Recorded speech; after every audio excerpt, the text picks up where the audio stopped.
Hello everyone, it's Jennifer and thank you for joining me today for this fun tutorial. If any of this looks familiar to you, especially this gorgeous beading board from SilverSilk and More, it was made for SilverSilk and More by Juliana at Jewel Loom, and I picked up two of them and I love them. I'm gonna point out the cork corner. You'll see I don't have a beading needle in there because I don't have one. I don't know what happened to my beading needle. And I was going to use this and the leftover seed beads to do a little bit of beading, and I can't. I can't do it because I don't have a beading needle. I'll have to find one. But if any of this looks familiar to you, you're right. I have some leftovers from I believe this was the C. I think this was the C kit. And Nile had a couple of workshops. Well, it was multiple workshops, but it was 2 kits. And within each kit, there was, I think, 4 or 5 different projects. And this is my leftovers from I think it was the C. And I am going to be bringing in some craftwire from Softflex Company in the bright silver. And I think I'm going to use the 24 gauge. And what I'm also going to be using is I am going to be bringing in, if this looks familiar to you, it should. This was on the SilverSilk and More website. I don't think it's there anymore, but this is a gorgeous crystal pendant. And it has a hole about the top. And so I'm thinking I'm gonna use 24 gauge so that I can get a couple wraps in there and see if we can incorporate some of these seed beads in with that. Because I'm going to use some of this leather that has the, I think it was antique white wire knitted over the top. And it's just enough for a nice size necklace. And I'm gonna make a pendant for that. So that is the first thing I'm going to do. I know I'm going to use these pearls. I know that I'm going to use up this leftover chain. I know I'm going to use these incredible jump rings he has, and I'm going to use up some of these other beads. But for this particular little project, I'm probably going to be using some of these seed beads. I'll see if I can get these little tiny ones through the wire as well. So I'm going to try the 24 gauge, and we're going to make just a focal. Then what I have is these crimp ends, and these are from Kelly at Kelly's Bead Boutique in bright silver. I knew I had some, and it's just taken me a while to find them, but you can use them as glue in. So you can use them as glue in. However, though, there's a little section in the middle here that you can crimp down. So if you don't want to use glue, these fit perfectly in there. I mean, they're a little loose for it, but it's perfectly fine. So we're going to use these, and then I'm going to grab one of my SilverSilk and More silver lobster clasps, and I think we're going to go ahead and get started. So let me move part of this out of the way and only bring in the beads that we're going to be using here. So I got things moved out of the way, and this is actually my second attempt at this. Not because it didn't work well, it was because the video was so bad. It was so blurry.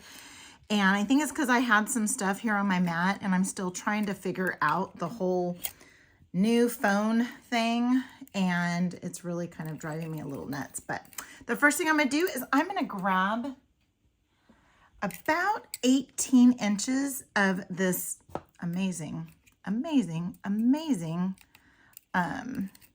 craftwire from Softflex Company, if I can get my fingers around there. Okay. And this is in, like I said, this is in the silver. This is in the silver non-tarnish, and I absolutely love it. All right, so, and then I'm going to see if I can stay in camera a little bit too, in view for you. I'm going to go ahead and grab this Sharpie, and I used this before for making bails, and it just is, I really like it because it's going to give me the height that I need, because I want some height to the bail so that I can add some some beads, some of these extra beads here. All right, so the first thing I'm gonna do is I am just going to bring up, I want a tail back here because I'm gonna wrap it back here, okay? And what I'm gonna do is go ahead and take my Sharpie, place it just on top of there, hold it with my fingers, and somehow, and bring the tail end of this back through. And just be very careful. It's a very long piece of wire. You don't want to get it all kinked up. So just be careful. There's no reason to be turbo during this. And so I'm going to just kind of turn that around, finesse it a little bit. And I think I did this part a little bit easier on my first go around. All right, so let's go ahead and get that and pull. Don't pull too hard because, you know, this is 24 gauge wire. And if you put too much muscle into it, you could snap it, especially if your fingers have been running over the wire and warming it up. Okay, so now let's go back. I believe I went 3 times through the back here. And again, it's such a long piece of wire, I can't stay in view the whole entire time. And trying to get this back through. I know I got it through a 3rd time. Maybe I just need to pull a little bit tighter. Let's go. There we go. Okay. And bring that back around to the front. And the reason why I have this Sharpie here is so that I can kind of have a good consistent, you know, my loop sizes are consistent. They don't have to be perfect, but I just wanted something consistent. Then what I'm going to do is I'm going to come around the back with this tail and just tuck it through and bring it through. Let me grab some chain nose pliers and just kind of pull that through.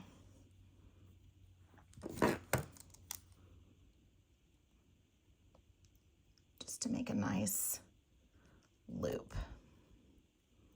It doesn't have to be perfect. Again, this is the back. And I'm going to go around one more time. So I'm just making like a little messy loop back here in the back. Okay, then I'm just going to give it a little bit of a trim over here on this other end so that I can tuck it in. So let's go ahead and give it a little bit of a trim. And then we're going to go ahead and just tuck in that end so it's not poking out. You don't want anything poking out. You don't want anything coming undone. So now this is where, sorry about that. This is where we're going to go ahead and start adding some beads and doing some wrapping. And I'm first going to start off with seed bead. I'm going to alternate. So I'm going to do seed bead, tiny crystal, seed bead. And I'm just going to kind of come straight up and I'm going to come to the top. So when I start this out, I'm kind of going top to bottom. Then I eventually start making my way to, as it gets a little bit bulkier, I make my way to going a little bit side by side, running the wire a little through here and there so that it is just a little organic and bulky. Let's go ahead and now, so I did seed bead, crystal, seed bead on the last one. So I'm going to do crystal, seed bead, and then crystal. And then I'm going to go ahead and just bring that down to the bottom of the wire.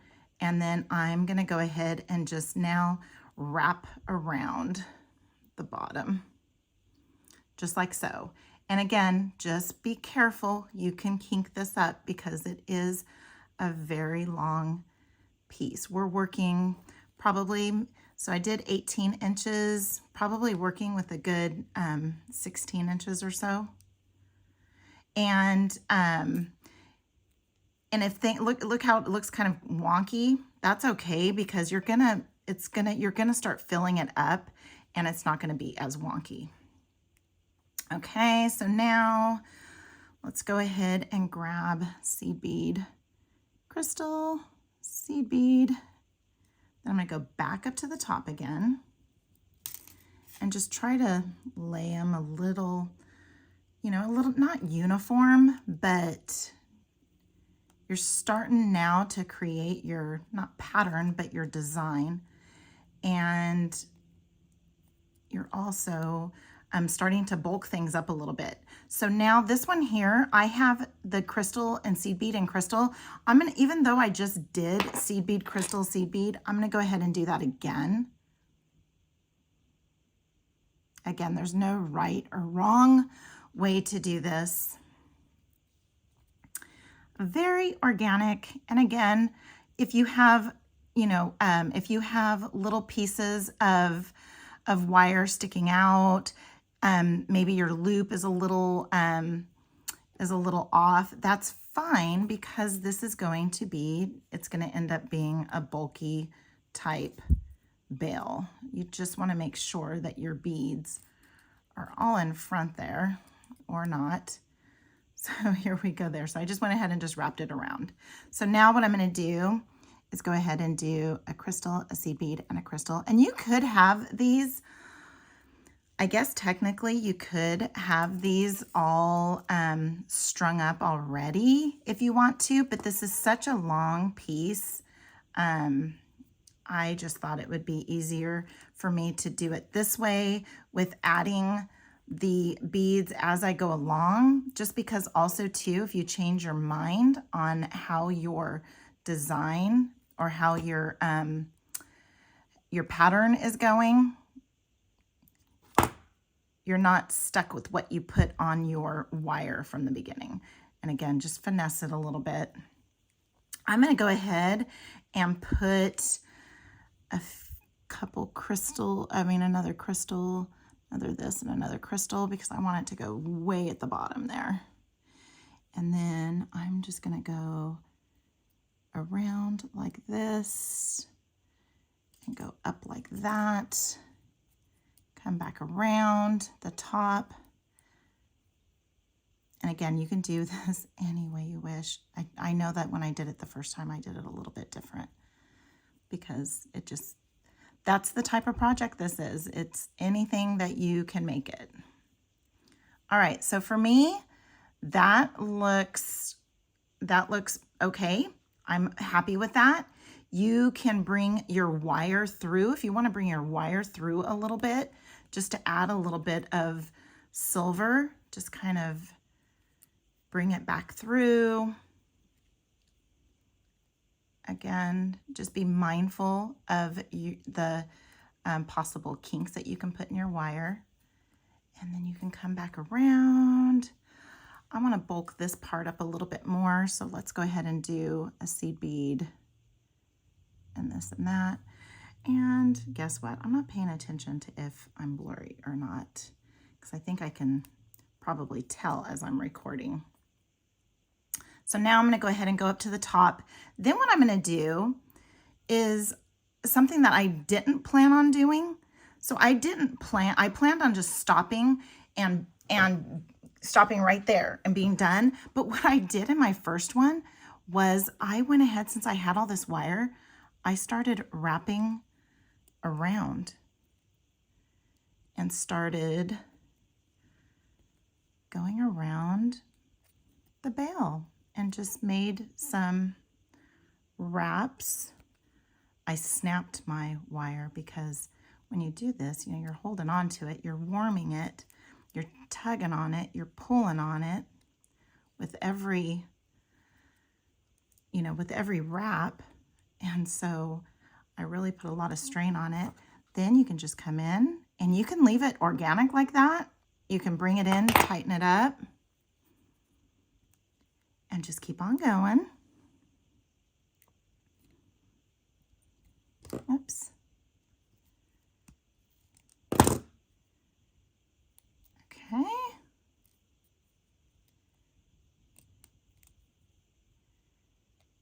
just keep going. This is where I got in trouble the last time, was that I kind of tugged and pulled a little too much. You can get bossy with your wire, but you can't get too bossy because it will talk back to you. And when I did this, I didn't get all the way to the back, which was fine because this is, like I said, this isn't any sort of, there's no rule that says you have to, if you start something like this, you have to go all the way around. Oh, that was easier. Okay. So something that I think I talked about when I was doing this before, when I was wrapping before, was that, be sure to go over to SilverSilk and more and check out their kits. I will remind you at the end too. But I have been entertaining the idea of doing kits too. I had a viewer. She works with a lot of designers and like back-end moderator. Her name is Colleen, or Colleen. I don't know if it's Colleen or Colleen. She had asked me, when are we going to have some Bella Rain kits, right? And so I am in the works of working that out now. I am going to be working with a local bead store on some beads for the first set of kits, and I can't wait. And I think I'm going to go simple the first time, and what I'm probably going to do is do maybe like a live to introduce the kits, and then put it over on the Etsy shop. It's probably what I'll do. And I will see if Colleen could do some moderating on my videos. She's amazing if any of you guys have seen her. You've seen her on, she's been on SilverSilk, she's been on Sam's, she works with Sarah Lovecraft, and she's all over the beading world. All right, I'm just going to keep on going until this, I know this is so boring, but I never know when I'm going to snap my wire and be done here.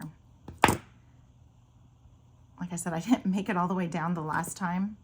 And as the wire shortens up, I kind of reduce the risk of kinking it up. But at the same time, I can snap it in any moment. Okay. And then in the video, the finished piece, it's going to look different than this. Because like I said, I'm going to have to cut and splice this in. Because my first one was so bad. And who knows? Maybe this one's going to be bad too. And I might have to do a third. And if I do a third, I will fess up to doing a third. If I mess up on a design, I'm perfectly fine with showing that, just because sometimes when you mess up on a design or whatever, you can sometimes create your best work from those those accidents or whatever. And yeah, so I'm going to stop there and then get that all tucked in, get it kind of, so there we go. We have a nice little bail, a little, it's not, the jewels are not, so the seed beads and the crystals are not taking away from the actual piece, and you can move stuff around too. So you move it around and then put little kinks in your wire where you want it to sit and go that way. So there we go. There we have our bail. All right, so now, this is a little more than 18 inches, but I'm gonna go ahead and put this guy on here like so. Move this out of the way a little bit. And this is what it's gonna look like. How's that? Isn't that cute? So this is something from Kelly that I learned too, is you lay out your leather, right? And we're gonna go ahead and use these crimp ends. I love these crimp ends from her. She has two different kind of, I don't want to say qualities, but there's some that have a little bit more durability than others, maybe a little thicker or so, but I like these. So now what I want to do is I want to have that go in like that, because I'm actually going to probably have my lobster clasp go and attach to this. Then I want to have that, and I want it to go the same, you know, in the same direction. So I want it to, how it is going to naturally lay here. Okay, and so now what I want to do is grab some chain nose pliers here. Here we go. Oops, sorry about that. So now, and I don't want the end sticking out so much. So now what I'm going to do is I'm going to go ahead and just crimp and do this. I mean, I do this in steps so that I don't like crimp all the way through, and then just give it the tug test. How simple is that? Look how pretty that is. I don't know if the shine is glaring off, but look how pretty that is. So now let's go ahead and do this one here too. And I want it to go just like that, because that's how it's lying naturally there. And I'm going to give it just a little squeeze. Then I'm going to flip it over and give it a little squeeze. And then I'm going to flip it over and give it a little squeeze. I'm going to flip it over and give it a little squeeze. Do I need to be doing all this squeezing? Well, I mean, I do. And then you give it the little tug test. Let me go grab the lobster clasp, and I'll come right back. So here is my lobster clasp from SilverSilk and More. And if you've ever, I mean, these are just gorgeous. And again, all of his metals match. So if I was using the SilverSilk, the crimp ends, like if this was a chain and I was using those ends, the end caps, they match perfectly. And they match perfectly fine here too. So let me just make sure. I'm going to do the little test to see. Okay, so that works out just fine. So now let's go ahead and get this guy on there. Okay, get him opened up. And get this closed up nice and tightly. Ah! Again, this is like way far away from my face. And get that, do the little fingernail test, and there we go. We have a gorgeous little necklace. I used lobster clasp from SilverSilk and More. I used some 24 gauge craftwire, and I used, drop some stuff. Oh, here's my Sam's, thank you. And I used some leftovers. As you can see, I have tons more left, plus this capture chain that I dropped. So I am going to go ahead and I'm going to continue on because I want to finish up and use everything out of this kit. I am probably going to make maybe a bracelet using half of this. So we'll see what we can come up. Jump on over to the SilverSilk and More website. I will put a link in the description and check out all their fun stuff. Now, this leather cord is one of those special, it's specially made for the design kits. So a lot of his design kits also have one of a kind or limited edition products. So be sure to check that out. Jump on over to his Instagram. Oh, I'll put a link to his YouTube channel. It's absolutely incredible, amazing. And Nile is incredible, beyond amazing. He is the owner, educator, and creator, everything SilverSilk and More. And I enjoy working with him a ton. So until next time, have a good one.